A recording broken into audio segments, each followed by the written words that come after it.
আসসালামু আলাইকুম dear respected viewers, banking knowledge বিডির পক্ষ থেকে সকলকে শুভেচ্ছা ও স্বাগতম জানাচ্ছি। আজকে আমি আপনাদের সাথে break even analysis related video ডিটেলটা শেয়ার করব। সো প্রথমেই হচ্ছে আমাদের জানতে হবে ব্রেক ইভেন অ্যানালাইসিসটা কী এবং এটা আমাদের কিভাবে হেল্প করে। সো ব্রেক ইভেন অ্যানালাইসিসটা মূলত হচ্ছে আমরা এটা ব্রেক ইভেন বলতেই আমরা বুঝি যে কোনো একটা পজিশন বা যেখানে হচ্ছে নাইদার প্রফিট বা নর লস একটা পজিশন, তার মানে যেখানে লাভও না লসও না, মানে একটা ইকুইলিব্রিয়াম পয়েন্টকে বুঝি। সো এখানে একটা আমরা চার্ট দেখতে পাচ্ছি, দেখেন এই পোর্শনটা এখানে ইন্ডিকেট করছে ব্রেক ইভেন পয়েন্ট, আর এখানে হচ্ছে নিচে আছে লস, এখানে হচ্ছে প্রফিট।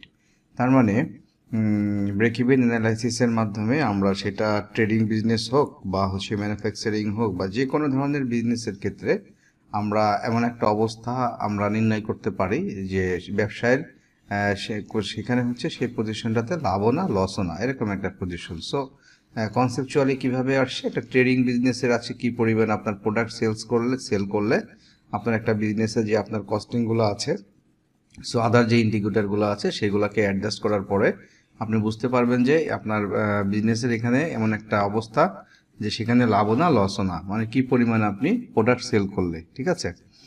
আর দেখেন এর যে যখন হচ্ছে এর নিচে লস পজিশন থাকে, এখানে রেভিনিউ হচ্ছে লস পজিশন থাকে, কস্টগুলো আপনার কস্ট বেশি থাকে, ঠিক আছে। আর এখানে ফ্যাক্টরগুলো থাকে কি ভেরিয়েবল কস্ট, আর এখানে ফিক্সড কস্ট আছে, আর এখানে হচ্ছে ইউনিট সোল্ড, আর এখানে এই পাঁচটা হচ্ছে রেভিনিউ মানে প্রফিট, আর এখানে হচ্ছে আপনার ইউনিট সোল্ড, কি পরিমাণ ইউনিট আপনি বিক্রি করবেন, ঠিক আছে। সো এখন আমরা লার্জ স্কেল অর্গানাইজেশন বা হচ্ছে ম্যানুফ্যাকচারিং কনসার্নের ক্ষেত্রে আমরা কিন্তু অনেকগুলো আমাদের কম্পোনেন্ট আছে, সেখানে লেবার কস্ট আছে, ফিক্সড কস্ট, ভেরিয়েবল কস্টের ভিতরে ব্রেকআপ করলে অনেকগুলো কস্ট আসতেছে, ঠিক আছে। সো লং রানে আমরা ইন্ডাস্ট্রির ক্ষেত্রে বা লার্জ স্কেল অর্গানাইজেশনের ক্ষেত্রে কিভাবে ফিক্সড কস্টগুলো ফিক্সড রেখে আদার যেই কস্টিংগুলো আছে সেইগুলোকে কিভাবে আমরা ডিক্রিজ করে কিভাবে আমরা একটা সার্টেন পয়েন্ট বের করতে পারি যে একটা ফ্যাক্টরির ক্ষেত্রে সেখানে তার ইকুইলিব্রিয়াম পয়েন্ট বা যেখানে লাভও না লসও না, আর সেখান থেকে যদি তারা ইউনিট সেল বা বাড়ায় দেয় বা প্রোডাকশন বাড়ায় দেয় তখন কিন্তু প্রফিট পজিশনে চলে আসে। দ্যাটস ওয়াই এটা খুবই গুরুত্বপূর্ণ আপনার বিজনেস অ্যানালাইসিসের ক্ষেত্রে বা একটা বিজনেসটা ফরকাস্টিংয়ের ক্ষেত্রে বা কোনো প্রজেক্টের ক্ষেত্রে। তো এটা হচ্ছে একাডেমিক স্টাডির ক্ষেত্রে যারা বিজনেস স্কুলে আছে, বিবিএ এমবিএ করছে, তাদের ক্ষেত্রে ডেফিনেটলি খুবই গুরুত্বপূর্ণ। আমরাও ইউনিভার্সিটি লেভেলে একটা চ্যাপ্টার বা একটা সাবজেক্টই পড়ে আসছি, যেখানে আপনার ম্যাটেরিয়াল ম্যানেজমেন্ট বা ম্যানেজমেন্ট অ্যাকাউন্টিং, অনেক ধরনের ফিনান্সিয়াল ম্যানেজমেন্ট, হ্যাঁ বিভিন্ন রকমের যে মানে অনেকগুলো যেই সাবজেক্ট ছিল সেখানে একটা মানে হচ্ছে চ্যাপ্টার ব্রেক ইভেন অ্যানালাইসিস, খুবই গুরুত্বপূর্ণ একটা চ্যাপ্টার যে আপনি কিভাবে অ্যানালাইসিস করবেন বা একটা প্রতিষ্ঠানের নাইদার প্রফিট নর লস বা একটা প্রজেক্টের কিভাবে আপনি অ্যানালাইসিস করবেন, ঠিক আছে। এটা তার সাথে সাথে ব্যাংকিং ইন্ডাস্ট্রিতে আমরা বিভিন্ন রকমের প্রজেক্ট ফাইন্যান্স করে থাকি বা বিজনেস অ্যানালাইসিসের ক্ষেত্রে, তখন আমাদের ব্রেক ইভেন অ্যানালাইসিসটা গুরুত্বপূর্ণ হয়। এবং ব্যাংকিং ডিপ্লোমা পরীক্ষা যারা দিচ্ছেন, যারা এক্সপিরিয়েন্স ব্যাংকার, তাদের অবশ্যই ব্যাংকিং ডিপ্লোমা পাশের ক্ষেত্রে হেল্প হবে। তো আজকে আমি আপনাদের সাথে মূলত হচ্ছে ব্রেক ইভেন অ্যানালাইসিসটা ফাইন্ড আউট করতে গেলে যে ফর্মুলাগুলো লাগে সেইগুলাই শেয়ার করব, পরবর্তীতে আমরা প্র্যাকটিক্যালি ম্যাথ দেখব। সো এখানে হচ্ছে all formulas of break even point analysis. আজকে হচ্ছে আমার এই প্রথম ব্রেক ইভেন অ্যানালাইসিস করতে গেলে আমাদের বেশ কিছু কম্পোনেন্ট বা ফ্যাক্টর আছে আমাদের জানতে হয়। তো প্রথম হচ্ছে কন্ট্রিবিউশন মার্জিন। কন্ট্রিবিউশন মার্জিনটা মূলত কি, কন্ট্রিবিউশন মার্জিনটা কি? সো দেখেন contribution margin can be stated on a gross or per unit basis. It represents the incremental money generated for each product unit sold after deducting the variable portion of the firm's cost. Okay, তো ফার্মের এখানে হচ্ছে কি বলছে, contribution মার্জিনটা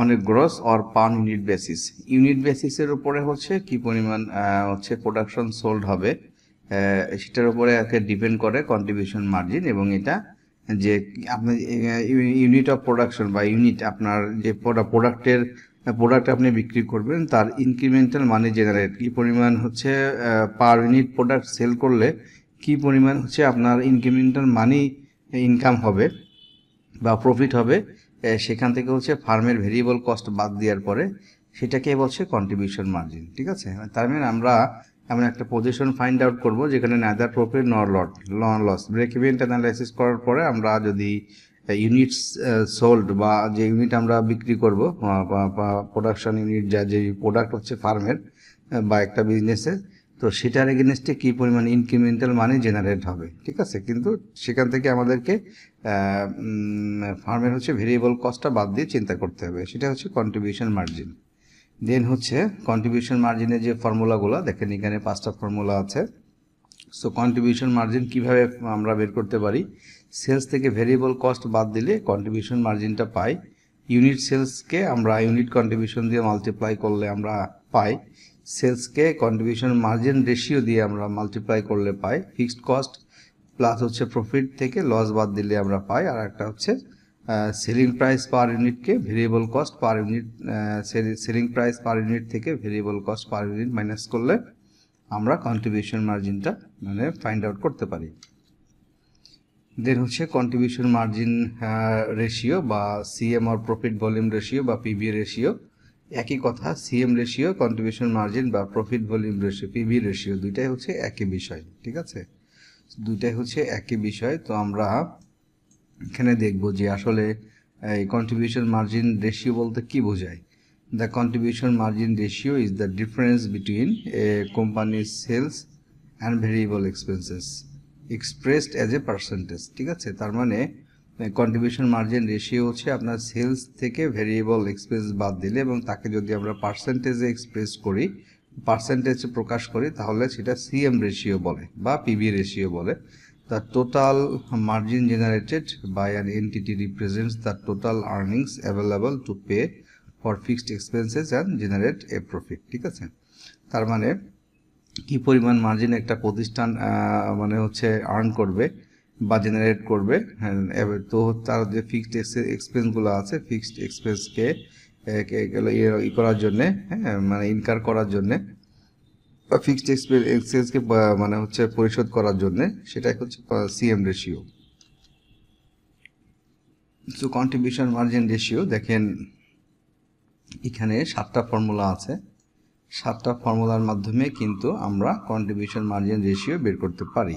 so contribution margin ratio প্রথমে হচ্ছে আপনার এখানে কন্ট্রিবিউশন মার্জিন থেকে ডিভাইডেড বাই সেলস আর গুণ হচ্ছে 100, ওকে, গুণ হচ্ছে 100। দেন হচ্ছে সেলস মাইনাস হচ্ছে ভেরিয়েবল কস্ট, কন্ট্রিবিউশন মার্জিন হচ্ছে contribution margin divided by sales গুণ হচ্ছে 100, এটা হচ্ছে ফার্স্ট ফর্মুলা। দ্বিতীয় হচ্ছে কন্ট্রিবিউশন মার্জিন রেশিও সেলস থেকে ভেরিয়েবল কস্ট বাদ দিলে আবার সেলস তাকে যে সেলস দিয়ে ভাগ দিয়ে এবং মাল্টিপ্লাই করি 100 দিয়ে, দেন হচ্ছে আমাদের সিএম রেশিও বা পিবি রেশিও আমরা পাই। পিবি রেশিও হচ্ছে থার্ড হচ্ছে কন্ট্রিবিউশন পার ইউনিটকে আমরা সেলিং পার ইউনিট দিয়ে ভাগ করব, 100 করব, মাল্টিপ্লাই করবো 100 দিয়ে, মানে এখানে রেশিও বলতে পার্সেন্টেজে আসবে, দ্যাটস ওয়াই এগুলো সবই 100 দিয়ে মাল্টিপ্লাই করা। পিবি রেশিও টোটাল ফিক্সড কস্টকে ব্রেক ইভেন পয়েন্ট দিয়ে যদি আমরা ভাগ করি, সেক্ষেত্রে আমরা পিবি রেশিও পাই। আর 100 হচ্ছে মাল্টিপ্লাই করা পার্সেন্টেজের জন্য। পিবি রেশিও হচ্ছে sales ratio minus variable cost ratio, হ্যাঁ, এভাবে কিন্তু আমরা পাই। আবার সিএম রেশিও আমরা 100 থেকে ভেরিয়েবল কস্ট পার্সেন্টেজ বাদ দিলেও পাই। দেন হচ্ছে ফাইনালি হচ্ছে 1 থেকে মাইনাস ভেরিয়েবল কস্ট রেশিও বাদ দিলেও আমরা সিএম রেশিও পাই, ঠিক আছে। কন্ট্রিবিউশন মার্জিন রেশিওটা আমরা এভাবে করে ফাইন্ড আউট করতে পারি 7টা ফর্মুলার মাধ্যমে। দেন হচ্ছে margin of safety. Margin of সেফটিটাও কিন্তু আমাদের খুব গুরুত্বপূর্ণ ব্রেক ইভেন অ্যানালাইসিসের ক্ষেত্রে। তো মার্জিন অফ সেফটি বলতে কি বোঝায়? Margin of safety is a principal of investing in which an investor only purchase securities when their market price is significantly below their intrinsic value. In other words, when the market price of a security is significantly below their estimation of its intrinsic value, the difference is the margin of safety, because the investor may set a margin of safety in accordance with their own risk preferences buying securities when আচ্ছা, এইখানে আমরা basically হচ্ছে এখানে দেখেন alternatively আমরা কি বলতে পারি যে margin of safety or safety of margin refers to the difference between the actual sales and break even sales, মানে মার্জিন অফ সেফটি হচ্ছে আপনার অ্যাকচুয়াল সেলসটা কি আছে এবং ব্রেক ইভেন সেলসটা কি আছে। মানে ব্রেক ইভেন সেলস হচ্ছে কি পরিমাণ ইউনিট সেল করলে বা টাকার যদি হিসাব করি আমরা যে যেখানে লাভ হবে না লসও হবে না, আর অ্যাকচুয়াল সেলসটা কি পজিশনে আছে, যে ডিফারেন্সটা হচ্ছে margin of safety. Manager can utilize the margin of safety to know how much sales can decrease before the company or a project become unprofitable.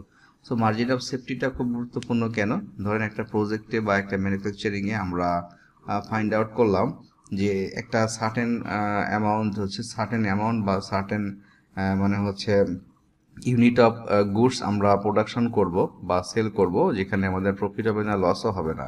So ওই এস্টিমেটেড থেকে যদি কখনো আপনার কমে যায়, সেলস কমে যায়, তখন কিন্তু আপনার লস হবে, তাই না? তো এই হচ্ছে মার্জিন অফ সেফটি। তো এটাই হচ্ছে মিন করে যে কি পরিমাণ আসলে কমে গেলে, ডিক্রিজ হলে সেল যদি হাউ মাস মানে হচ্ছে sales decrease before the company project become unprofitable. কি পরিমাণ কমে গেলে হচ্ছে প্রফিটটা মানে সেই প্রতিষ্ঠানটা বা প্রজেক্টটা আনপ্রফিটেবল হবে, সেটাই হচ্ছে মার্জিন অফ সেফটির মাধ্যমে আমরা ফাইন্ড আউট করতে পারি। দেন হচ্ছে মার্জিন অফ সেফটি। দেখেন এখানে হচ্ছে মার্জিন অফ সেফটি, এখানে দুইটা ভাবে আমরা ফাইন্ড আউট করতে পারি। টোটাল সেলসকে minus break even sales, total sales থেকে ব্রেক ইভেন সেলসটা মাইনাস করে পাই, আর প্রফিটকে সিএম রেশিও দিয়ে ভাগ করলেও পাই। সো মার্জিন অফ সেফটি এখানে রেশিওটা কিভাবে আমরা বের করব, যে মার্জিন অফ সেফটিকে সেলস দিয়ে হচ্ছে ভাগ করব আর গুণ করব, 100 দিয়ে মাল্টিপ্লাই করব। দেন হচ্ছে মার্জিন অফ সেফটি রেশিও হচ্ছে সেলস থেকে ব্রেক ইভেন সেলস ভাগ হচ্ছে সেলস গুণ হচ্ছে 100। আর এমএস রেশিও হচ্ছে profit ratio divided by PB ratio. Profit ratio বলতে কি, প্রফিট মাইনাস সেলস গুণ 100। এইভাবে করে আমরা মার্জিন অফ সেফটি এবং মার্জিন অফ সেফটি রেশিওটা ফাইন্ড আউট করতে পারি। দেন হচ্ছে সেলস। আমরা জানি যে সেলস কি, সেলস নিয়ে আর আমরা এক্সপ্লেনেশনে গেলাম না। সেলস হচ্ছে দেখেন কন্ট্রিবিউশন প্লাস ভেরিয়েবল কস্ট, এটা দুইটা যোগ করলে আমরা সেলস পাই। আর হচ্ছে ভেরিয়েবল কস্ট যোগ ফিক্সড কস্ট যোগ প্রফিট, এই তিনটা যোগ করলেও আমরা সেলস পাই। সেলস হচ্ছে একভাবে পাই, আর একভাবে আমরা বের করতে পারি ভেরিয়েবল কস্টকে ভেরিয়েবল কস্ট রেশিও দিয়ে ভাগ করলে আমরা সেলস ফাইন্ড আউট করতে পারি। দেন হচ্ছে কন্ট্রিবিউশনকে সিএম রেশিও দিয়ে ভাগ করলেও আমরা সেলস পাই। এটা কিন্তু আমরা ম্যাথ করার সময় এই ফর্মুলাটাই খুব বেশি আমাদের ডাটাগুলো যেটা দেওয়া থাকে এটা আমাদের খুব গুরুত্বপূর্ণ। এটা হচ্ছে সেলস একটা, এই দুইটা ফর্মুলা হচ্ছে খুব গুরুত্বপূর্ণ। ব্রেক ইভেন সেলসকে আমরা ব্রেক ইভেন রেশিও দিয়ে ভাগ করলেও কিন্তু সেলস পাই। ওকে, দেন হচ্ছে ভেরিয়েবল কস্ট। আমরা জানি যে একটা প্রোডাকশন ইউনিট বা হচ্ছে কোনো একটা প্রতিষ্ঠানে যে কস্টটা ভ্যারি করে সেটাকে হচ্ছে variable cost. So variable cost total cost আর ফিক্সড কস্ট যোগ করলে ভেরিয়েবল কস্ট হয়। অথবা সেলস থেকে কন্ট্রিবিউশন মার্জিন বাদ দিলেও পাওয়া যায়। সেলস থেকে আমরা এখানে ফিক্সড কস্ট যোগ প্রফিট, মানে হচ্ছে সেলস থেকে আমরা বিয়োগ করব ফিক্সড কস্ট যোগ প্রফিট যোগ করে, ঠিক আছে, সেটাও আমরা ভেরিয়েবল কস্ট পাই ভিসি। দেন হচ্ছে সেলসকে আমরা ভেরিয়েবল কস্ট রেশিও দিয়ে যদি আমরা মাল্টিপ্লাই করি, দেন হচ্ছে আমরা ভেরিয়েবল কস্ট পাই। দেন হচ্ছে ফিক্সড কস্ট। আমরা জানি যে ফিক্সড কস্ট যেটা অলওয়েজ ফিক্সড থাকবে, সেটাকে ফিক্সড কস্ট বলি। তো ফিক্সড কস্ট হচ্ছে টোটাল কস্ট থেকে ভেরিয়েবল কস্ট বাদ দিলেই ফিক্সড কস্ট পাওয়া যায়, অথবা হচ্ছে সেলস থেকে ভেরিয়েবল কস্ট বাদ দিলে বা প্রফিট বাদ দিলে আমরা পাই। এর হচ্ছে কন্ট্রিবিউশন থেকে প্রফিট বাদ দিলে বা হচ্ছে লস যোগ করলে আমরা ভেরিয়েবল কস্ট পাই, অথবা সেলসকে সিএম রেশিও দিয়ে আমরা মাল্টিপ্লাই করলে সেখান থেকে যে রেজাল্ট আসবে তাকে হচ্ছে সেখান থেকে প্রফিট বাদ দিলেও আমরা পাই। তিন হচ্ছে ব্রেক ইভেন সেলস ইন টাকা গুণ হচ্ছে পিভি রেশিও। ওকে, সিএম রেশিও দিয়ে গুণ করলে আমরা ফিক্সড কস্ট বের করতে পারি। যেন হচ্ছে ফিক্সড কস্ট রেশিও যখন আসবে, রেশিও কথাটা সবসময় হচ্ছে 100 দিয়ে মাল্টিপ্লাই হবে, কারণ এখানে পার্সেন্টেজের ইস্যু থাকে। So fixed cost ratio, fixed কস্টকে সেল দিয়ে ভাগ করব, 100 করব, মাল্টিপ্লাই করব 100 দিয়ে। দেন হচ্ছে ফিক্সড কস্ট রেশিও আবার হচ্ছে ব্রেক ইভেন পয়েন্টকে সিএম রেশিও দিয়ে গুণ করলে আমরা পাই। দেন হচ্ছে ফিক্সড কস্ট রেশিও আবার সিএম রেশিও থেকে প্রফিট রেশিও মাইনাস করলেও পাই। দেন হচ্ছে break even point in units. Break even point হচ্ছে আপনার দুইটা ভাবে বের করতে হবে। একটা হচ্ছে কত ইউনিট মানে হচ্ছে আপনার প্রোডাকশন করলে আপনার ব্রেক ইভেনে যাবেন আপনি, আর একটা হচ্ছে টাকাতে, তাই না? So break even point in unit দুইভাবে হতে পারে। ইউনিটের ক্ষেত্রে আমরা ফিক্সড কস্টকে কন্ট্রিবিউশন মার্জিন রেশিও দিয়ে ভাগ করলে ব্রেক ইভেন ইউনিট পাই, আর হচ্ছে ব্রেক ইভেন ইউনিট আর একটা ভাবে পাই ব্রেক ইভেন সেলসকে ইউনিট সেলিং প্রাইস দিয়ে ভাগ করলে আমরা ব্রেক ইভেন ইন ইউনিটস পেয়ে থাকি। দেন হচ্ছে ব্রেক ইভেন পয়েন্টস ইন টাকা, সেলস ভ্যালু কত টাকা, মানে এখানে কত ইউনিট সেলস করলে আপনার নাইদার প্রফিট নর লস হবে, আর এখানে হচ্ছে কত টাকা সেল করলে আপনার নাইদার প্রফিট নর লস হবে। So break even point in টাকা সেলস আমরা হচ্ছে ফিক্সড কস্টকে কন্ট্রিবিউশন মার্জিন দিয়ে ভাগ করলে পাই, অথবা ব্রেক ইভেন পয়েন্ট সেলস হচ্ছে ব্রেক ইভেন ইন ইউনিটস গুণ সেলিং প্রাইস পার ইউনিট। হ্যাঁ, এটা পায়। এইটা কিন্তু খুবই গুরুত্বপূর্ণ এই ফর্মুলাটা, বা এই দুইটা ম্যাক্সিমাম কিন্তু এই দুইটাই থাকে। ব্রেক ইভেন ইন টাকা, দেন হচ্ছে টোটাল সেলস থেকে মার্জিন অফ সেফটি বাদ দিলে ব্রেক ইভেন ইন টাকা আমরা পাই। ব্রেক ইভেন ইন সেলস, এটা হচ্ছে টোটাল ফিক্সড কস্টকে আমরা 1 মাইনাস ভেরিয়েবল কস্ট বা ভেরিয়েবল কস্টকে সেলস দিয়ে ভাগ করলে আমরা পাই। ওকে, ব্রেক ইভেন ইন টাকা, এটাও গুরুত্বপূর্ণ। এটা একটু কমপ্লিকেটেড, যখন ম্যাথ দেওয়া থাকে তখন এই সূত্রটা আমরা এই ডাটাগুলো পাই। ওকে, সো এরপরে হচ্ছে আমরা আরেকটা দুইটা বিষয় দেখলে এখানে আমার ফাইনালি আমরা শেষের দিকে চলে এসেছি। Required sales for a target or a desired net profit before tax. Tax দেওয়ার আগে যে আমরা একটা টার্গেট প্রফিট দেওয়া থাকবে, সেপর এখানে কোম্পানি 10 লাখ টাকা প্রফিট করতে চাই, তো এই 10 লাখ টাকা প্রফিট করতে চাই বিফোর ট্যাক্স দেওয়ার আগে কি পরিমাণ সেল করলে সেখানে হচ্ছে ব্রেক ইভেনে আসবে। So required sales in unit, এখানে ফিক্সড কস্টের থেকে ডিজায়ার্ড প্রফিটটা এখানে যোগ করতে হবে এবং ভাগ দিতে হবে কন্ট্রিবিউশন পার ইউনিট দিয়ে। দেন হচ্ছে রিকোয়ার্ড সেলস ইন টাকা, আর একটা ফিক্সড কস্টের সাথে টার্গেট প্রফিট যোগ করে সিএম রেশিও দিয়ে ভাগ করলেও পাওয়া যায়। আর রিকোয়ার্ড সেলস ইন টাকা fixed cost plus target profit, আর নিচে হচ্ছে 1 মাইনাস ভেরিয়েবল কস্ট এবং ভেরিয়েবল কস্টকে সেলস দিয়ে। এই সূত্রটা স্টার দিয়ে রাখলাম, এটা আমাদের খুবই কাজে লাগবে হচ্ছে ম্যাথ করার ক্ষেত্রে। ঠিক আছে, আর একটা আছে হচ্ছে আপনার required sales for target or desired net profit after tax. হ্যাঁ, ঠিক আছে, এটা টার্গেট দেওয়া থাকলো কোম্পানি, যে কোম্পানি 5 লাখ টাকা প্রফিট করতে চায় আফটার ট্যাক্স দেওয়ার পরে। ঠিক আছে, যেহেতু হচ্ছে ট্যাক্স দেওয়ার কোশ্চেন আসছে সেখানে ট্যাক্স রেট আসবে। So required sales in unit, এখানে ফিক্সড কস্ট থেকে ডিজায়ার্ড প্রফিট আফটার ট্যাক্স এখানে যোগ করতে হবে। আর নিচে 1 মাইনাস ট্যাক্স রেট, ট্যাক্সের যে রেট দেওয়া থাকবে সেটা থেকে 1 মাইনাস ট্যাক্সের ভাগ দিতে হবে হচ্ছে কন্ট্রিবিউশন পার ইউনিট দিয়ে। ঠিক আছে, আর রিকোয়ার্ড সেলস ইন টাকা, এখানে হচ্ছে ইউনিট আর এখানে হচ্ছে সেলস। সো দেখেন এখানে একই রকম fixed cost desired profit after tax divided by হচ্ছে আপনার 1 মাইনাস ট্যাক্স রেট, আর নিচে 1 মাইনাস ভেরিয়েবল কস্ট বাই হচ্ছে সেলস। যখন ইউনিট আসতেছে তখন কন্ট্রিবিউশন বিষয়টা আসছে, যখন সেলস আসছে তখন এই সেলসের বিষয় আসছে। হ্যাঁ, আগেরও যে ফর্মুলা ছিল, ফর্মুলাতে কিন্তু যখন ইউনিট থাকবে ইউনিটের সাথে আপনারা কন্ট্রিবিউশন পার ইউনিটটা মানে কনসিডার করতে হবে, বিবেচনা করতে হবে। যখন সেলস থাকবে তখন হচ্ছে 1 minus variable cost by sales. ঠিক আছে, সো মূলত হচ্ছে এই ছিল ফর্মুলাগুলা। এই ফর্মুলাগুলোর মাধ্যমেই আমরা কিন্তু ব্রেক ইভেনের টোটাল যে হচ্ছে ম্যাথগুলো আছে সেটা মানে হচ্ছে ফিউচারে সলভ করব, এবং ডেফিনেটলি এটা খুবই গুরুত্বপূর্ণ। সেটা হচ্ছে ব্যাংকিং ইন্ডাস্ট্রি হোক বা হচ্ছে আপনার বিজনেসের ক্ষেত্রেও খুব গুরুত্বপূর্ণ, কারণ এটা লং রানে যে ফ্যাক্টরিগুলো আপনারা প্রোডাকশনে যাচ্ছেন, যারা ওনার আছেন তারা ডেফিনেটলি এভাবে করে ক্যালকুলেট করেন, বা আপনারা অবশ্যই অ্যানালিস্ট হচ্ছে রিক্রুইট করে থাকেন, এবং তারা এইভাবে ক্যালকুলেশন করে আপনার কিন্তু বিজনেসের কত ইউনিট সেল করলে প্রফিট হবে না লস হবে সেই পজিশনটা বের করে, অথবা কত টাকা সেল করলে আপনার হচ্ছে লাভ হবে না লস হবে না, এই পজিশনটা কিন্তু ফাইন্ড আউট করা হয়। সো প্রজেক্ট অ্যানালাইসিসের ক্ষেত্রে ডেফিনেটলি এটা খুবই গুরুত্বপূর্ণ। অ্যাট দ্য সেম টাইম যারা বিজনেস স্কুলে পড়াশোনা করছি আমরা, বা আমাদের ক্ষেত্রে তেমন খুবই গুরুত্বপূর্ণ, কারণ এটা একটা ম্যান্ডেটরি চ্যাপ্টারই বলা যায়। এখান থেকে অবশ্যই আমাদেরকে ম্যাথ আসে এবং করতে হয়, এবং যারা প্রফেশনাল বিভিন্ন প্রফেশনে আছে আমাদের কিন্তু প্রফেশনালের ক্ষেত্রেও কিন্তু আমাদের দরকার হয়। সো এই ছিল আজকে আমার video tutorial. So thanks for watching. আমি বিলিভ করি যে ভিডিওটা অবশ্যই আপনাদেরকে ক্যারিয়ার ডেভেলপমেন্টের ক্ষেত্রে অনেক হেল্প করবে, বা একাডেমিকের ক্ষেত্রেও আপনাদের অনেক হেল্প করবে। সো ভিডিও যদি ভালো লেগে থাকে অবশ্যই ভিডিওটিতে বেশি বেশি লাইক দিবেন, কমেন্টস করবেন আর শেয়ার করতে ভুলবেন না।